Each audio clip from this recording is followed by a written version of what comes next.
यस्य प्रसादात् भगवत् प्रसादो यस्य प्रसादात् न गदी कुतोऽपि ध्यायं स्तुवंस्तस्य यशस्त्रिसन्ध्यं वन्दे गुरु श्रीचरणारविन्दम्। हरे कृष्ण कृष्ण कृष्ण हरे हरे, हरे राम राम राम हरे हरे। सर्वप्रथम अस्मदीय गुरुपाद पद्मनिधिल्ला प्रविष्टो ओम विष्णुपाद अष्टोत्तर श्री श्रीमद्भक्ति वेदांत पूज्यपाद श्री गुरुदेव नारायण स्वामी गुरु महाराज जी के चरण कमल में अनंत कोटि साष्टांग दंडोत प्रणाम करते हुए हेतु कृपा प्रार्थना करते हुए हम लोग श्री गुरुपाद पद्म चरणाश्रय होकर श्रीमद् भगवद गीता अष्टादश अध्याय 65 नंबर श्लोक को आज श्रवण करेंगे। आज चतुर्थ दिवस है। भगवान श्री कृष्ण अर्जुन को कहते हैं, मन मना भव मद भक्तो मज्ज्याजी माम नमस्कुरु मामे वैश्यसि सत्यम ते प्रतिजानी प्रियोसी में। यह श्लोक को हम लोग श्रवण कर रहे हैं। आज चतुर्थ दिवस।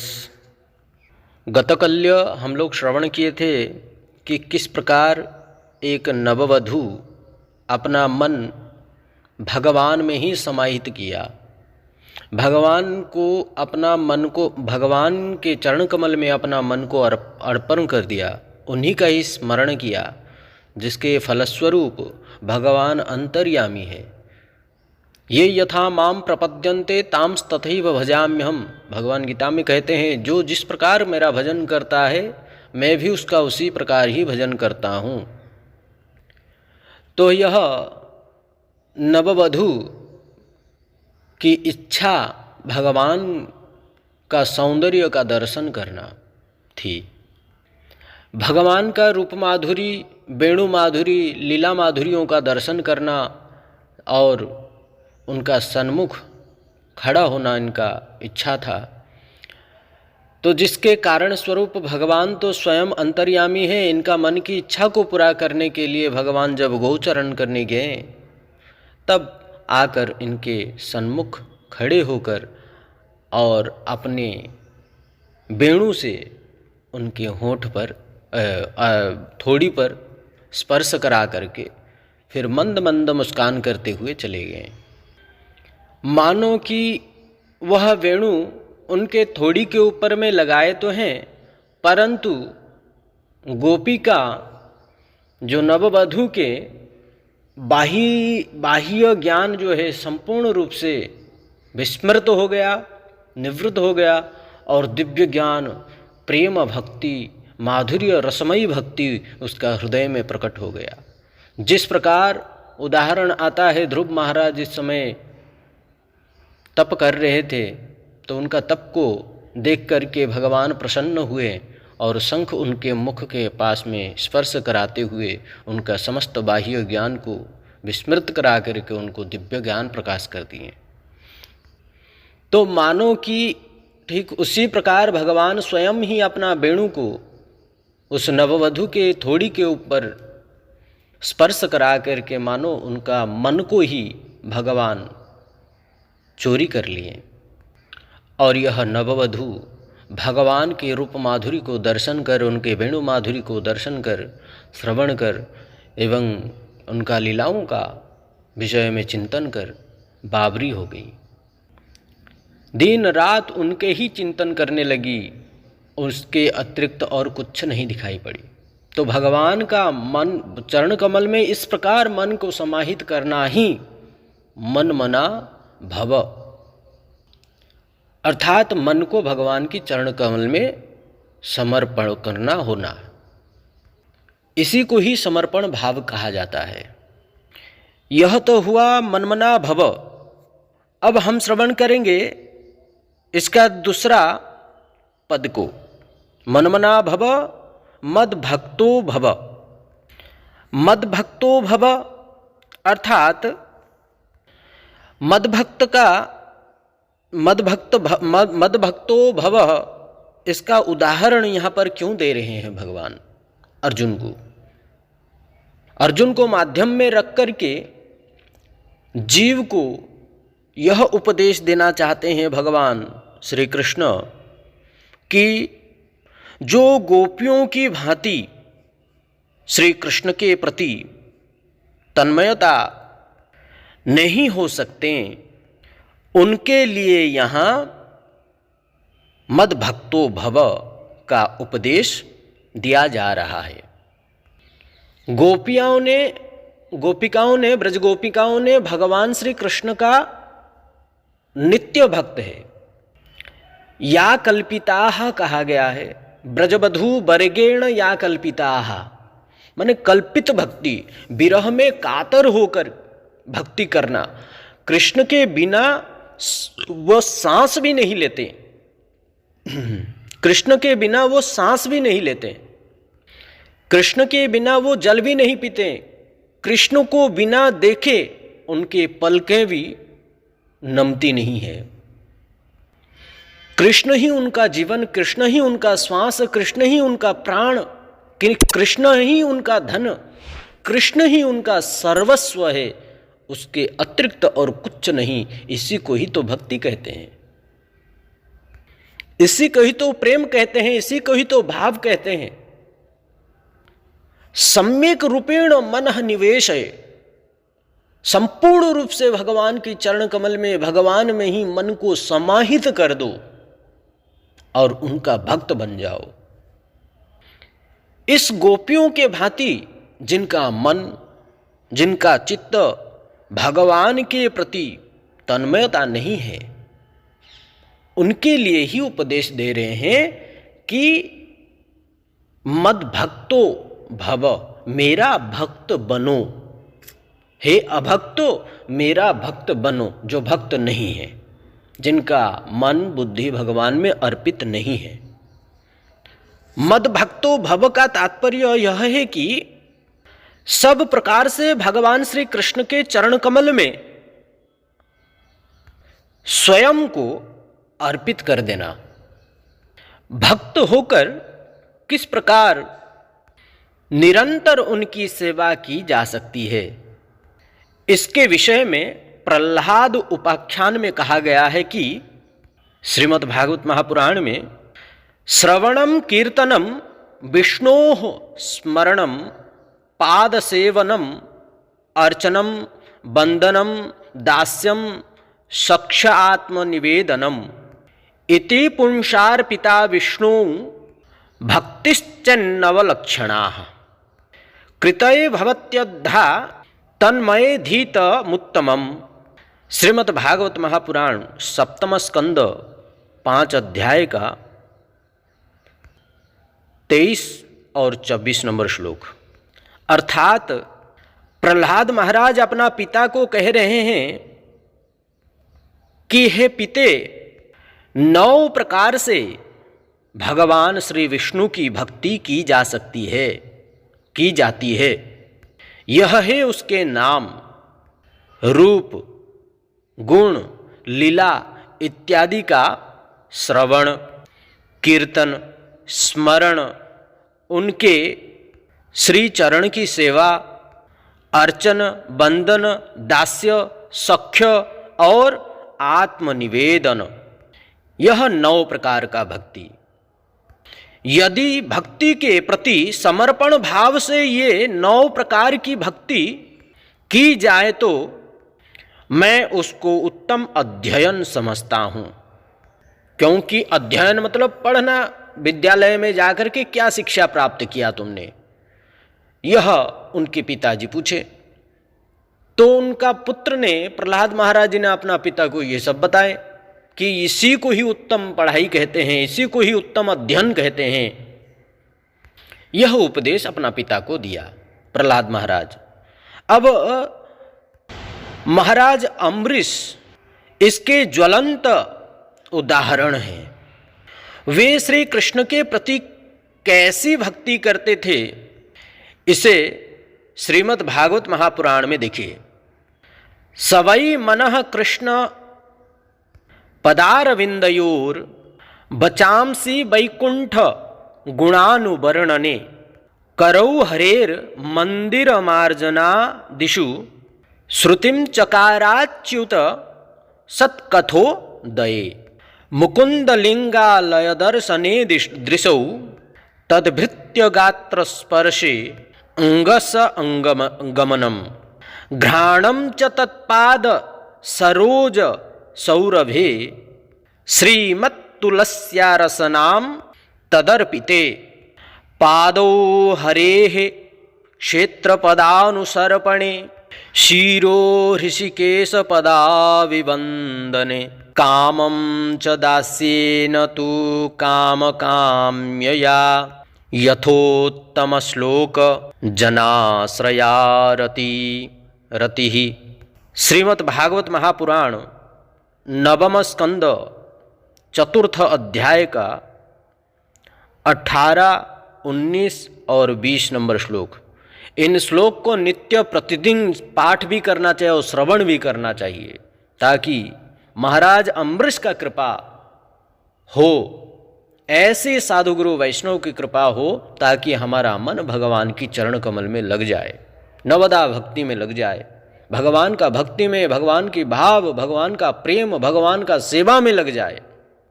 भक्ति का परम चरम लक्ष्य प्रेम। महाराज श्री अम्बरीश महाराज जी ने, उन्होंने अपने मन को श्री कृष्णचंद्र के श्री चरणारविंद युगल में, वाणी को भगवत कथा गुणानुवर्णन में, हाथों को श्री हरि मंदिर के मार्जन और सेवा में, और अपने कानों को श्री भगवान श्री अच्युत की मंगलमयी कथा के श्रवण में लगाए रखा था। इन सब सेवा में ही उनका मन को, वाणी को, हाथों को और अपने कर्ण अर्थात कानों को, इन सब भक्तियों में ही लगाए रखा था। उन्होंने अपने नेत्र कमल को भगवान श्री मुकुंद मूर्ति की दर्शन एवं मंदिर के दर्शन आदियों में लगाए रखे थे। अंग संग भगवत भक्तों के शरीर स्पर्श में, संग मतलब भगवत भक्तों के संग करना अर्थात साधु संग, वैष्णव का, गुरु का सेवा करना। अंग मतलब अपना अंग को अपने हाथ के द्वारा श्री गुरु चरण कमल में जाकर के गुरु जी के चरण को धोना, उनके चरण को पोंछना, उनकी चरण की सेवा में, गुरु की सेवा में, वैष्णव की सेवा में, साधुओं की सेवा में लगाए रखना, उनकी अंगों को स्पर्श अर्थात उनके चरण स्पर्श करना, इसी को ही अंग संग कहा जाता है। नासिका उनके श्री चरण कमलों पर चढ़ी तुलसी के दिव्य सुगंध में और रसना अर्थात जिह्वा को भगवान के प्रति अर्पित नैवेद्य प्रसादों में संलग्न कर दिया था। श्री अम्बरीश महाराज जी के पैर श्री भगवान के क्षेत्र आदि की पैदल परिक्रमा करना या क्षेत्र यात्रा करना, यात्रा या परिक्रमा में सदैव लगाए रहते हैं और वे शरीर से भगवान श्री कृष्ण के श्री चरण कमलों की वंदना किया करते हैं। महाराज श्री अम्बरीश महाराज जी ने माला, चंदन आदि भोग सामग्री को श्री भगवान की सेवा में समर्पित कर दिया था, अपने स्वयं की भोगने की इच्छा से नहीं, बल्कि इसलिए कि इससे वह भगवत प्रेम भक्ति प्राप्ति हो। जो पवित्र कीर्ति भगवान के निज जन में ही निवास करता है। प्रायः इस संसार के लोग कुछ भी बनाते हैं या कुछ भी बाजार से खरीद के लाते हैं, चाहे फल हो, चाहे अन्न हो, चाहे व्यंजन किसी भी प्रकार, वो स्वयं ही खा लेते हैं, होटलों में जाकर के खा लेते हैं। रेस्टोरेंट आदि कितना सा सब होटल बन गया है, इन सब में जाकर के खा लेते हैं, न उनमें तुलसी अर्पित करते हैं, न भगवान को अर्पित करते हैं, वह स्वयं ही खा जाते हैं। इसको क्या कहा गया है? राक्षसी भोजी। भागवत में, पद्म पुराण में ये भी कहा गया है कि यह घोरे कलौ प्राय जीवश्चा असुरताम गतः क्लेशाक्रांतस्य तस्यैव शोधने किम परायणम। यही क्लेश का जड़ है। भगवान को भोग बिना लगाए कोई भी चीज़ यदि कोई खाता है, वह क्या हो जाता है? शास्त्र में बताया गया है, हम अपना तरफ से नहीं कह रहे हैं। बिना तुलसी अर्पित करे जो खाता है, कंठ में जो तुलसी न लगाए, तो उसके लिए भी कहा गया। बोलते हैं, क्या कहते हैं? जो अर्पित नहीं करके खाता है, यद कंठे तुलसी नास्ति ते नराहा मूढ़ मानसाहा। स्कंद पुराण में कहा गया है, श्रृणो विष्टा समम चान्न जलम चा मधुरा सम। जिसका गले में कंठी माला नहीं है, वो तो मूढ़ के समान है। और जो अन्न में तुलसी अर्पित कर भगवान को, तुलसी डालकर भगवान को अर्पित नहीं करता है, भगवान को भोग नहीं लगाता है, और जो जल में तुलसी अर्पित कर भगवान को भोग नहीं लगाता है, तो वह अन्न नहीं, बोलते हैं विष्टा है। विष्टा मतलब आप लोग जानते हैं, मल। और वह जल नहीं, मधुरासम है। तो इसलिए सावधान, कोई भी वस्तु भगवान को भोग बिना लगाए ग्रहण नहीं करना चाहिए। भगवान को भोग तुलसी अर्पित करते हुए भोग लगाना चाहिए, और लगा करके उस महाप्रसाद को गुरु वर्गों को अर्पित करते हुए वह महाप्रसाद ग्रहण करने से हमारा चित्त निर्मल होगा, उससे हमारा प्रेम भक्ति बढ़ेगा, राक्षसीपन खत्म हो जाएगा, क्लेश संपूर्ण रूप से खत्म हो जाएगा। नहीं तो यही क्लेश का जड़ है। क्लेश क्रांतस्य तस्यैव। ऐसे व्यक्ति के जीवन में ही क्लेश आता है जो भगवान को बिना भोग लगाए खाता है।